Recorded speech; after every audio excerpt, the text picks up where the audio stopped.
right, today I have my edges covered, so you know what that means. We are doing a straight pour. My favorite. I do love the straight pour. I love the crazy cells that you can get in these, and I love the fact that there is little to no cleaning because there's no silicone. Basically, you just wipe the dust off before you varnish. I like that. I don't like having to clean the silicone and then you do a coat of varnish and you realize that you missed some. That bums me out. So straight pours are my favorite, and that's what we're doing today. For my background color, I have Unbleached Titanium by Artist Loft, and my cell makers are DecoArt Americana Decor in Deep Sapphire and in Copper. These paints have been mixed 1 part paint to 2 parts Floetrol.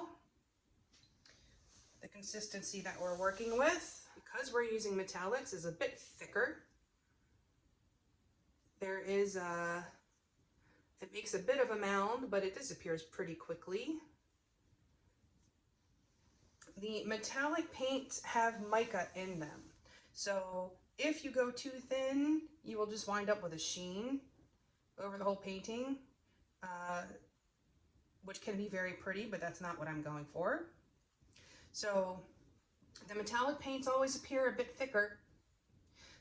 So this would be about a 2 on my consistency scale. If you want more information on that, you can find it in the description box below this video, or you can just Google Gina DeLuca consistency. That should pull it up. Before we get started, have you seen the Fluid inspiration cards? If you have seen them, just fast forward about a minute. If you have not,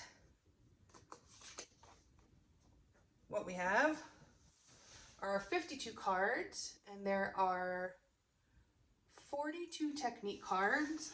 Let's switch hands, it's easier this way. There will be a picture of the particular technique. There will be a video associated with it that gives you the total rundown, the paints, the brand, the recipe, the consistency. There's a little box that has a tip to help you out with that. And then there's a color palette. And then these 2 boxes can be used as a 2-color pour or as the basis of another pour. And there are 8 bonus color palette cards, each having 5 color palettes. You can use all of the colors or just use some of the colors. There are hundreds of thousands of combinations because you can pick a technique card and then pick a different card with a different color palette, or choose one of these color palettes, and they can be used for more than just fluid art. The color palettes can be used for any art form, crochet, beadwork, what have you. These are available at my website, ginadeluca.net, and that is the only place you can find them. Okay, the first thing I'm going to do is put some of this paint in my cup to make sure that I have enough. Okay, I'm going to lay down this base coat.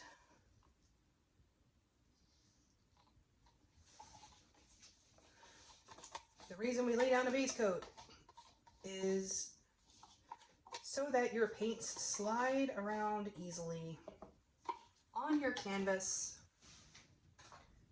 so it doesn't mess up your composition as you're tilting.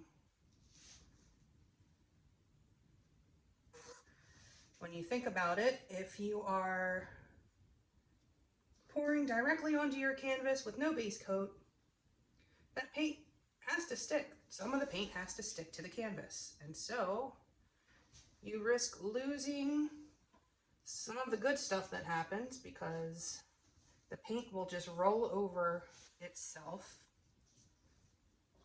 And this way, what comes out of your cup you can just stretch it and keep those beautiful cells. All right, my base coat is down, and I'm going to put some paint in a cup. This is a 16 by 20 canvas, so it needs about 12 ounces of paint to cover. Part of that is the base coat. I do include that. I do 70% in the cup and 30% on the canvas. The first color I'm going to do is the copper.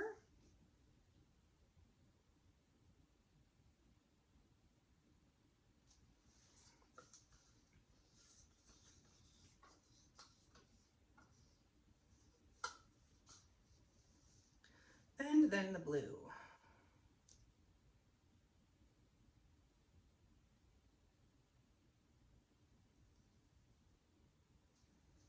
Okay, I need to hurry. That copper just jumped right to the top. There we go.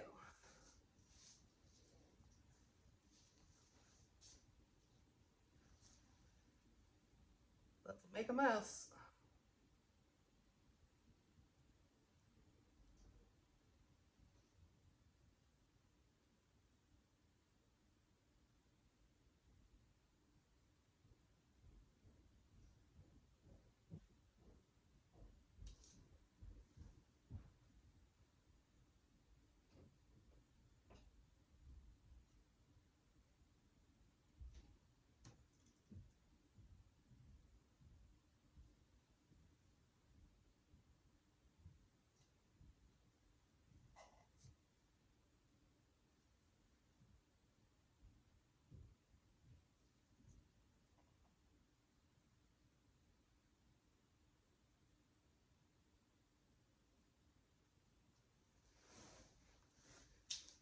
Okay.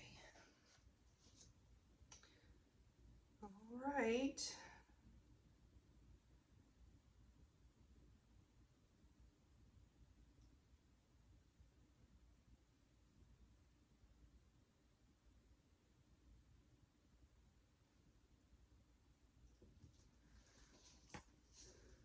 Grab my corner catcher.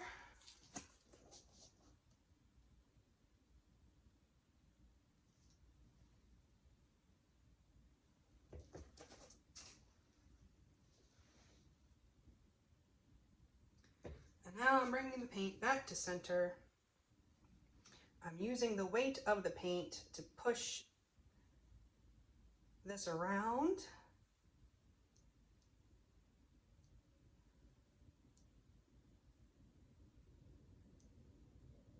I think I'm going to do this corner next.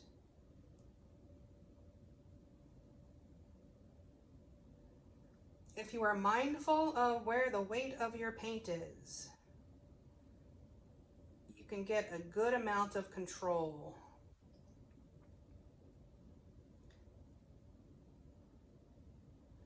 Over your paint and push it right where you want it.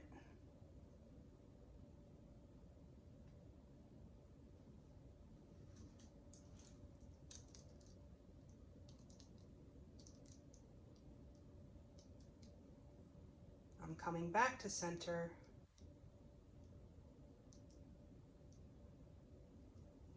Okay, I think I'm going to do this side now.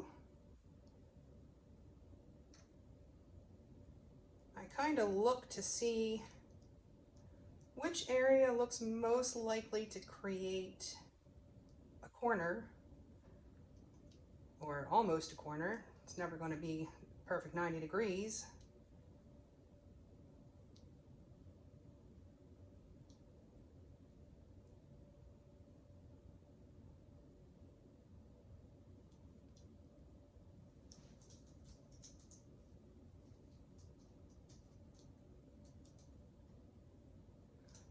Again, bringing it back to center, that helps you keep your composition.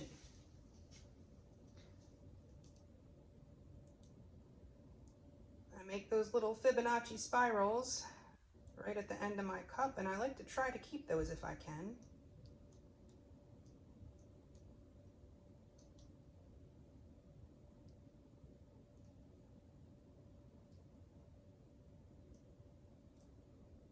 See, I'm just using that weight of the paint to push it around to where I want it.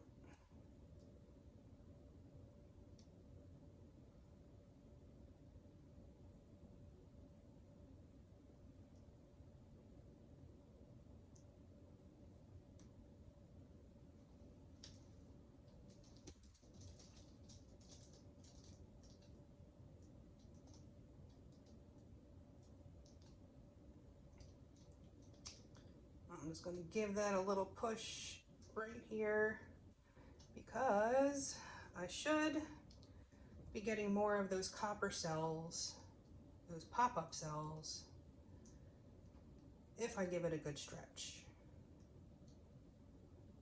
I would love for some of the blue cells to pop up.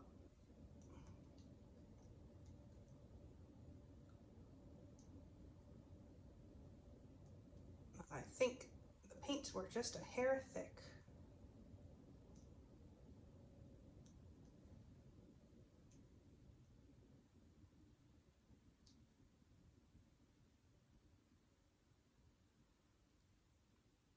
All right, I'm going to try to push a little bit more of that off so I can get a good stretch.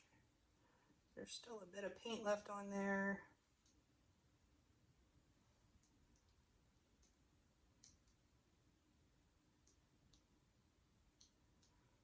The more you stretch a straight pour, the more cells you will wind up with.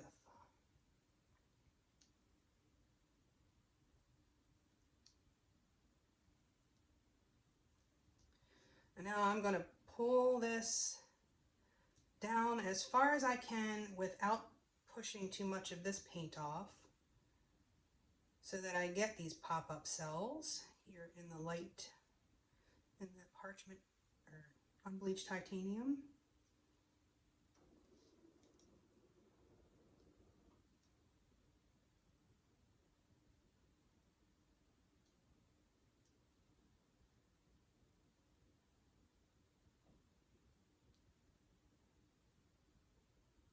So I'm watching the weight of the paint where it's moving fastest, and I'm not going to let it tilt off.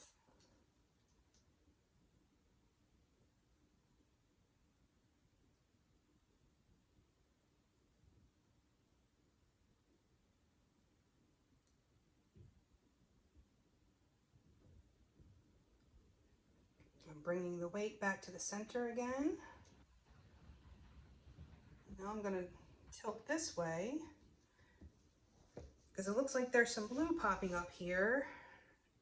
If I can get some more stretch in there.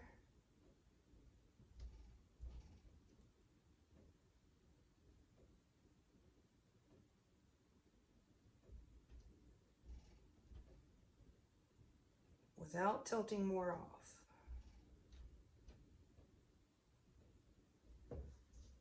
Okay. Back to center.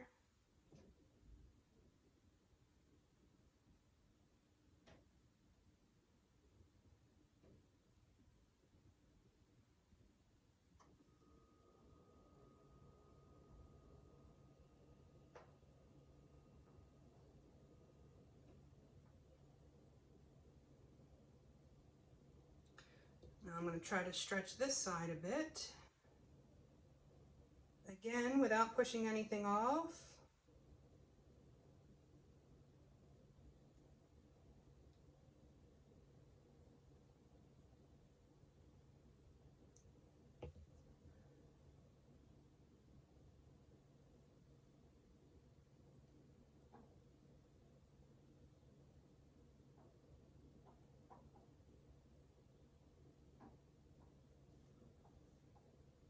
Okay, I'm going to let this sit and let it do what it does. So far, I am quite pleased. I love these colors together, for sure. Got some of those nice little snowflake cells popping up. Hopefully more blue will pop up.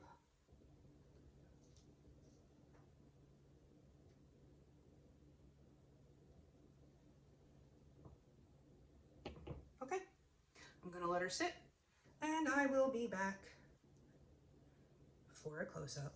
Back in a few. Okay, here it is in all its sparkling cellular glory. Yeah. I love when I get these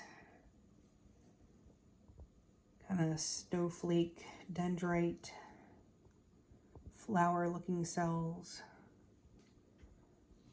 And my blue cells did pop up. Look at that sparkle.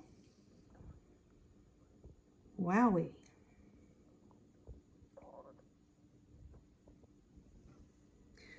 And we have that sparkling glory. Man, that color is pretty. And together with that copper, they are just magnificent. I just love this. I'm very happy with this piece. For sure. But there it is. I hope you enjoyed. Hope you learned something. Get a little bit of that 3D bumpy looking action going on in there where that pure blue popped up. Looks super cool. It's not lumpy. It just looks textured. And yeah, so if you enjoyed, if you learned something, please do like and share and subscribe. And check out the description box below this video for links to my PayPal and Venmo tip jars if you feel so inclined. Greatly appreciate it. Not expected. Also, in the description box, you will find the link to our Facebook group, Go Make Some Art. Join us there, post your masterpieces, ask your questions, get some inspiration. And my website, GinaDeLuca.net, where you can find my art and music and the Fluid Art inspiration cards for sale. Did I forget something? I don't know. I feel like I'm forgetting something. Oh, let me just show you real quick. See, the edges here are starting to dry. It looks dull. It's not glorious and shiny. That is normal. That happens. And when you varnish it, it will come back to life and look like that again. It's like magic when you put that first swipe of varnish on, and then every subsequent swipe of varnish just makes it sparkle more. So, yeah, I think that's it. I feel like I'm forgetting something. I'm just having one of those days. Anywho, that's it. I hope you all have a beautiful day. Now go make some art.